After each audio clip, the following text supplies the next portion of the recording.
Hi there, I'm George Dus, and this is the Spirit of Dating podcast. Last time we talked about self-love, about remembering your sacred worth before you ever look for it in someone else's eyes. And that's the foundation. But there's something that happens between self-love and lasting connection. Something quieter. Something your body knows before your mind does. It's called emotional safety. You know that feeling when you're with someone and your whole nervous system just exhales. Your shoulders drop, your breathing deepens. You're not performing or proving anything. You're just there, present and calm. That's not chemistry, that's safety. And here's what most people don't realize. Chemistry without safety is just chaos wearing a pretty face. It's the adrenaline rush that you mistaken for passion. It's the anxiety you call excitement. It's the roller coaster you ride until you're too exhausted to remember what peace even feels like. Real attraction, real love, it doesn't have to make you nervous. It makes you calm. See, there's a thing your body does automatically, without you even knowing. It's consistently scanning. Is this person safe? Is this environment safe? Can I relax here? Or do I need to stay on guard? Dr. Stephen Porges studies how our nervous system evaluates safety and threat in every single moment. Your body is always reading the room, reading the person right in front of you. And when your nervous system picks up cues of safety, steady eye contact, a warm tone and voice, consistent presence, it sends a signal that says, you can be open here, you can be vulnerable here, you can let love in. But when those cues are missing, when someone's words say one thing, but their energy says another, your body knows, even if your mind tries to rationalize it away.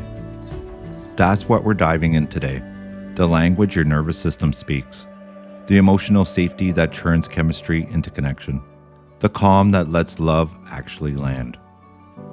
Because here's the truth, you can't build a relationship on adrenaline. You can only build it on safety.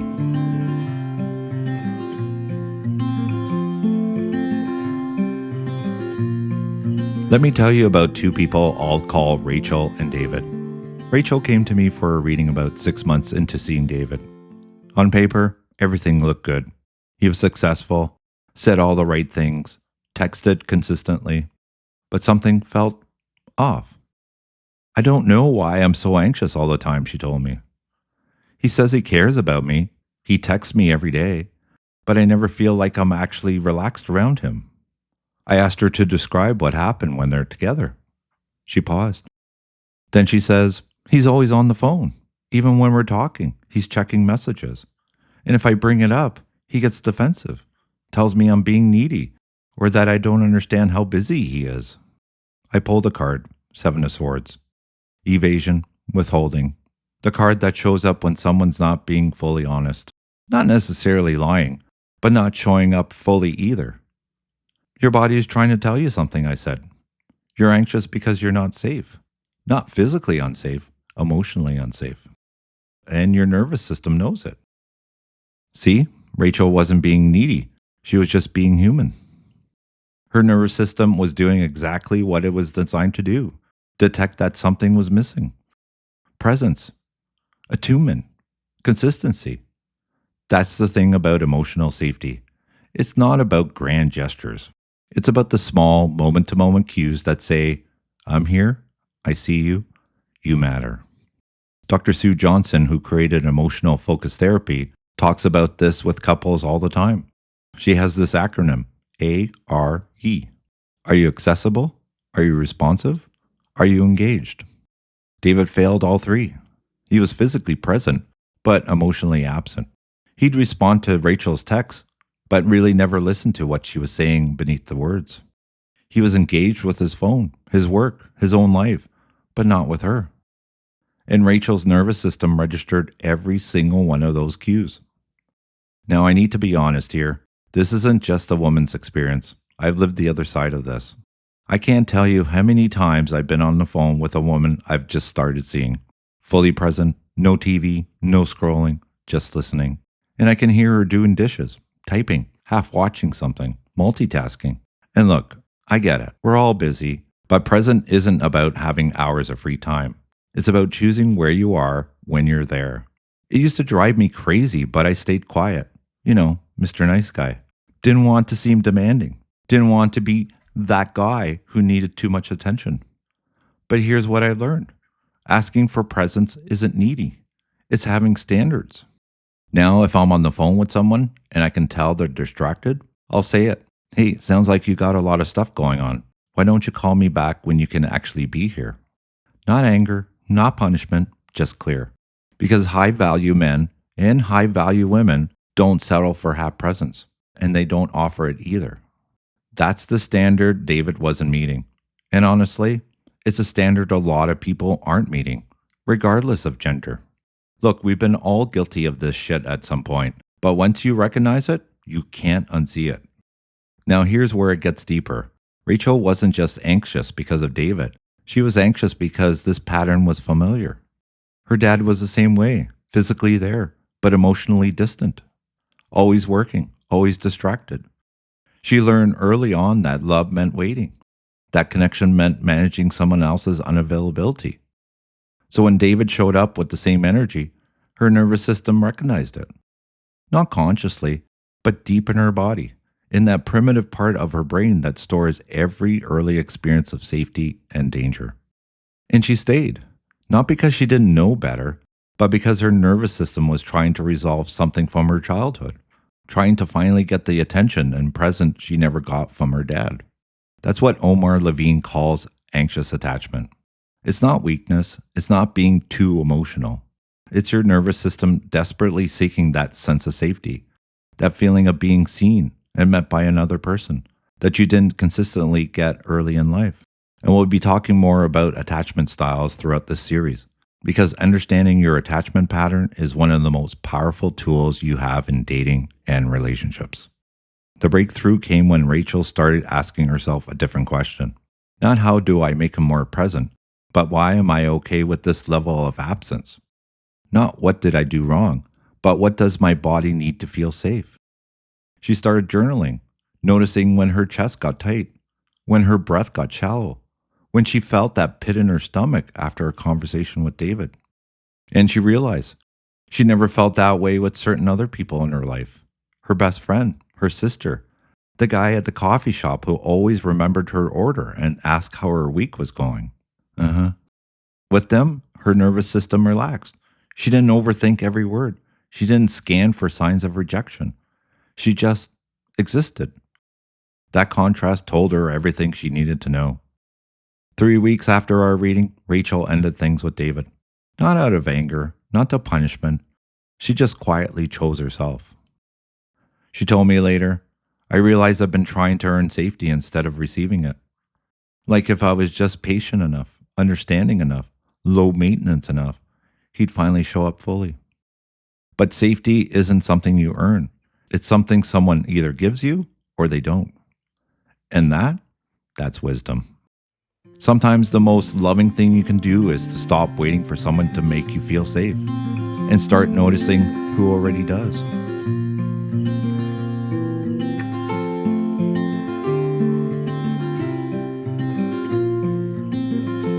When I pulled the Seven of Swords for Rachel, it wasn't about David being malicious. It was about evasion, about not showing up fully, about offering pieces instead of presents. And here's the card I wish I could have shown her when she was ready, the Two of Cups. Let me paint this for you. The Two of Cups shows two people facing each other, each holding a cup, eyes locked, energy flowing between them. Above their head is Cottias, the symbol of Hermes, the messenger god. It represents communication, balance, and sacred exchange. This card is about emotional reciprocity, not one person pouring everything out while the other one stays empty, but both people offering, both people receiving. Mutual attunement. It's one of the most beautiful cards in the deck because it shows what emotional safety actually looks like energetically. Two nervous systems in sync. Two people saying with their presence, not just their words, I'm here, I see you, you're safe with me. Spirit doesn't send you people to fix you or complete you. Spirit sends you mirrors, and sometimes those mirrors show up what's missing. So you can finally stop accepting scraps and start recognizing real nourishment, Rachel's anxiety wasn't a problem to be solved, it was information. Her body was trying to protect her by saying, "This person isn't safe. Don't let your guard down here." But she's been taught her whole life to override that voice, to be understanding, to give people the benefit of the doubt, not to be too sensitive. So she ignores the tightness in her chest, the shallow breathing, the pit in her stomach. She convinced herself she was overthinking, that she needed to relax, that love was supposed to be hard. But here's what the research tells us, and this comes from Dr. Stephen Porges, who studies how our bodies respond to people. Your nervous system doesn't lie. It can't. It's constantly scanning for safety, automatically, without you even knowing about it. Your body knows before your mind catches up. It picks tiny cues, tone of voice, facial expressions, the timing of responses, whether someone leans in or pulls back. All of it gets processed in milliseconds. When those cues say safe, something shifts in your body. Your face softens. Your voice becomes warmer. You can be playful, vulnerable, open. That's your nervous system saying, it's okay to connect here. And when those cues say unsafe, even subtly, your body shifts into protective mode. Sometimes that looks like anxiety, that buzzing, restless energy, constantly scanning for threat. Sometimes it looks like shutdown, numbness, disconnection, going through the motion but really not feeling anything. Rachel was stuck in that anxious, hyper-aware state, constantly scanning for threat, constantly trying to manage Deba's emotional unavailability by becoming more available herself, more attentive, more understanding. That's not love, that's survival, and it's exhausting as hell. So here's what Spirit was whispering to Rachel through every anxious moment, every sleepless night. Your body is trying to save you. Listen to it. When she finally did, when she stopped trying to convince herself that anxiety was normal in new relationships, that she just needed to give it more time, and that love was supposed to feel like this, she found peace. Not with David, within herself. And that peace became her compass, not for finding the one, but for recognizing who can actually meet her in that calm, regulated space, who can help her feel steady instead of being constantly on edge. Because here's the thing, and this is very important. You're not broken if you feel anxious in relationships. You're just finally paying attention to what your body's been trying to tell you all along.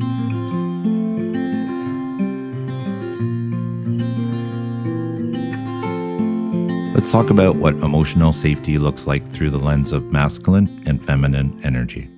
And before anyone gets defensive, this isn't about gender, this is about energetic dynamics. We all carry both masculine and feminine within us.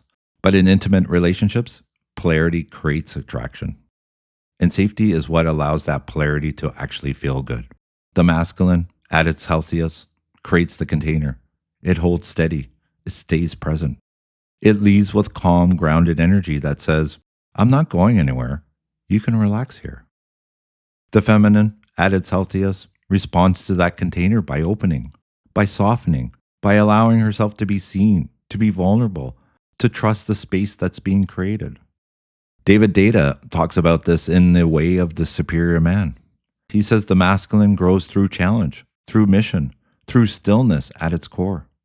The feminine grows through love, through being seen, through the freedom to flow and change. Here's where it gets real. The feminine can only flow when the masculine provides safety. And I don't mean physical safety, though that matters too. I mean emotional steadiness, consistency, presence. When the masculine is flaky, distracted, or emotionally unavailable, even if the words are right, the feminine can't relax. Her nervous system stays vigilant. She can't open because there's no safe container to open into. And that's what happened with Rachel and David. David thought he was being a good partner because he showed up physically. He texted. He made plans. But energetically, he was gone. His attention was scattered. His presence was conditional, available when it was convenient, absent when it wasn't. And Rachel's nervous system picked up on that. So instead of softening into her feminine energy, playful, radiant, open, she stayed in her masculine, planning, managing, trying to create the stability he wasn't providing. That dynamics kills polarity. It's exhausting. And that's why so many relationships feel like work instead of flow. Now let's flip it. What does emotional safety actually look like in a healthy polarity dynamic? The masculine shows up fully, not perfectly, but consistently. He's present when he's there. He responds to her bids for connection. He doesn't disappear emotionally when things get uncomfortable. John Wineland, who teaches embodied masculine leadership, talks about this beautifully. He says the feminine reveals her primary emotion, the deepest truth of her heart in any moment. And the masculine's job is to stay grounded in the face of that emotion. Not to fix it, not to defend against it, just to hold it, to meet it with presence. That's leadership. That's the kind of strength that actually feels safe to the feminine. And when a feminine feels that safety, when her nervous system registers, this person isn't going to leave when I'm too much or shut down when I'm messy. She softens. She opens. She brings that radiant, flowing life force energy that masculine is so drawn to. That's polarity. That's the dance. But it only works when both people are in their bodies. When the masculine is grounded enough to hold the space. When the feminine is connected enough to feel and express what's true. Safety isn't boring. It's not the absence of passion. It's the foundation passion is built on. Because here's what most people get wrong. They think the spark is in the uncertainty, the chase, the they will, they won't energy. That's not spark, that's stress. That's your nervous system in survival mode, flooding your body with adrenaline and cortisol, which we're mistaking for chemistry. Real spark? It happens when two calm nervous systems meet. When there's both presence and polarity. When the masculine is ready enough that the feminine can let go. When the feminine is open enough that the masculine feels called to rise. That's magnetic. That's sustainable. That's what creates both desire and devotion. Let's just breathe with that. The power of being calm enough to actually feel the depth of what's possible.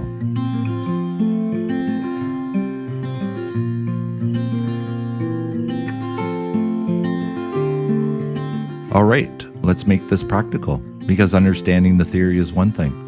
Actually working with your nervous system is another. First, I want you to get familiar with your nervous system zones. Deb Dana, who makes this research accessible for everyday people, talks about this in a really helpful way. There are three main states.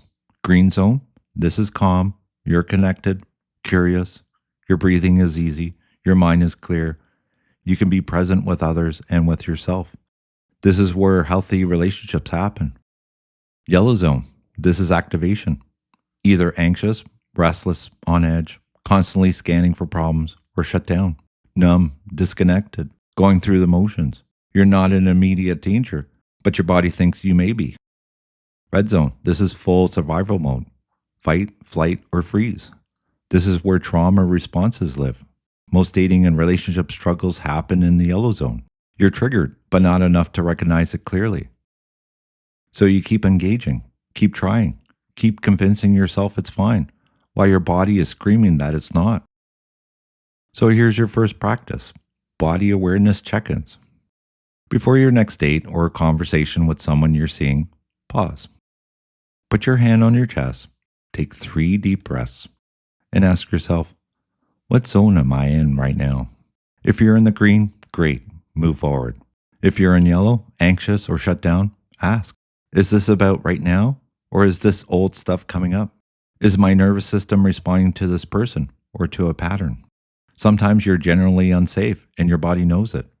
Other times you're responding to a trigger from the past that has nothing to do with the present moment. Learning to tell the difference, that's the work. And honestly, that's some of the hardest shit you'll ever do, but it's also the most important. Second practice, notice your green zone people. Make a list, and I mean actually write this down, of people in your life who make you feel calm. Not exciting, not butterflies in your stomach anxious. Calm. Who can you be fully yourself around without performing? Who do you not overthink with? Who doesn't leave you analyzing every word after the conversation? These people are showing you what safety feels like. And the more you attune to that feeling, the less willing you'll be able to accept relationships that keep you in the yellow. Third practice, communicate from calm, not reactivity. This is huge. When you're triggered, When your chest is tight, your thoughts are racing, you're flooded with emotion, that's not the time to have a big conversation. I'm not saying to suppress your feelings. I'm saying learn to calm down first. Go for a walk, call a friend, journal, move your body. Do whatever it takes to get you back into the green. Then, when you're calm, express what's true. Not the story your triggered nervous system was telling you, but the underlying need.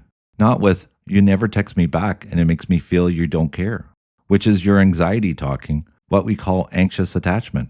But try this instead. I notice I feel more connected when we have constant communication. Can we talk about what works for both of us? That's calm communication. That's what creates safety. Fourth practice, the window of tolerance check. This is a concept from Dan Siegel's work. He calls it your window of tolerance. Basically, the range you're calm enough to think clearly and respond thoughtfully. When you're outside that window, everything feels harder. Conversations escalate, small things become big things. You can't think clearly. So before you respond to a text that triggered you, before you bring up something vulnerable, check, am I calm right now? If not, do something to get there. Then engage. Fifth, ask better questions. Stop asking, does this person like me? Start asking, does my nervous system feel safe with this person? Stop asking, how do I get them to commit? Start asking, how can I be fully myself here? Or am I shrinking to fit? The right questions lead you to the right answers.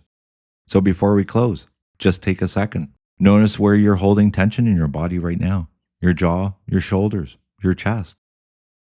Breathe in that space. Let it soften. That's you learning the language of safety. That's you coming home to yourself.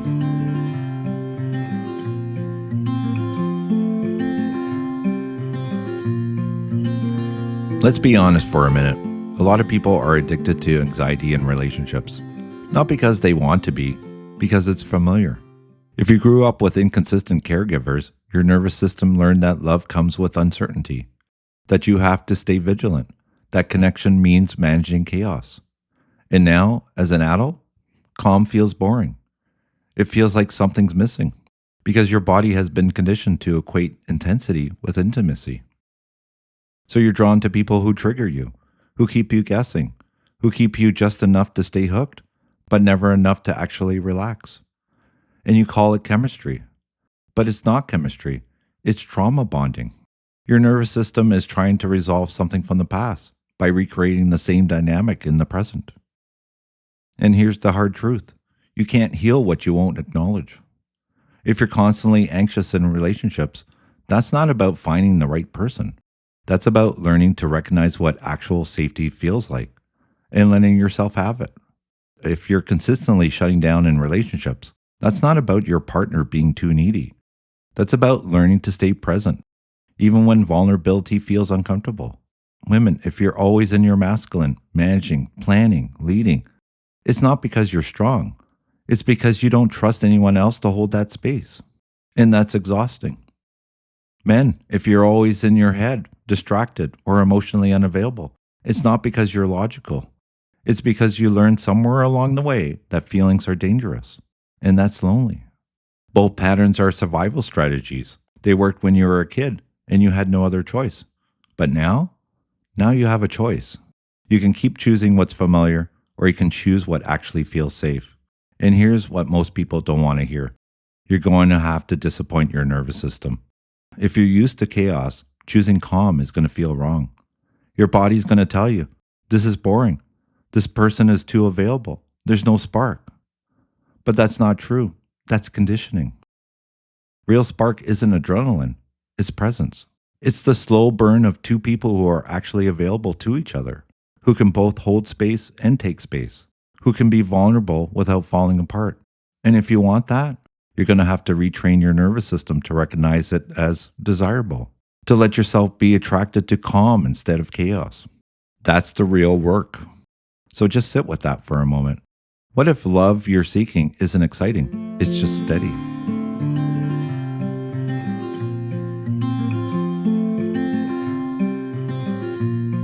Here's what I want you to try this week. First, track your nervous system states. Take a small notebook or use your phone. Every time you interact with someone you're dating or interested in, jot down how your body feels during and after. Do you feel light, heavy, calm, anxious, excited in a grounded way, or excited in a jittery, can't catch your breath way? Your body's giving you data. Start collecting it. Second, create a green zone date. If you're seeing someone, suggest an activity that naturally regulates your nervous system. A walk in nature, cooking together, sitting by the water, something that lets you both be present without pressure. Notice how they show up. Are they fully there, or are they distracted? Does the conversation flow, or does it feel like work? And notice how you feel. Can you be yourself, or are you performing? Third, choose relationships where your nervous system gets to rest. Not where you're constantly managing someone else's mood. Not where you're walking on eggshells. Not where you're performing to earn presence. Where you can excel. Where you can be messy and still feel held. Where your body doesn't have to stay on guard. That's not settling. That's recognizing what your nervous system actually needs to thrive. So before we close, just remember, your body is always telling you the truth. The question is whether you're listening.